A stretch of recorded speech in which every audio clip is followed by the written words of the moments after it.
আসসালামু আলাইকুম। আজকে দীর্ঘদিন পর একটা হৃদয় বিদারক ঘটনা নিয়ে আপনাদের সামনে আসলাম।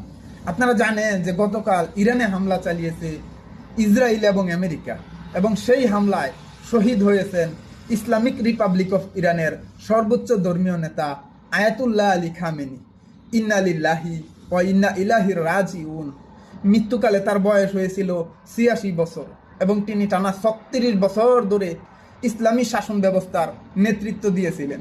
পৃথিবীতে ইরানই একমাত্র দেশ যারা আমেরিকা ও ইসরায়েলের মতো পরাশক্তির কাছে মাথা নত না করে বুক উঁচু করে ৪৬ বছর ধরে দাঁড়িয়েছিলেন।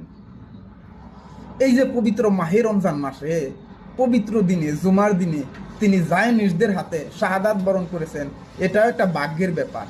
মহান রবের কাছে দোয়া করি আল্লাহ তাআলা যেন তাকে জান্নাতের উচ্চ মাকাম দান করেন এবং মজলুম ইরানিদের ধৈর্য ধরে এই শোক কাটিয়ে ওঠার তৌফিক দান করেন, এবং অচিরেই ইসরায়েল ও আমেরিকার মতো জায়নবাদীদের হাত থেকে সমগ্র মুসলিম উম্মাহকে রক্ষা করেন। আল্লাহুম্মা আমিন।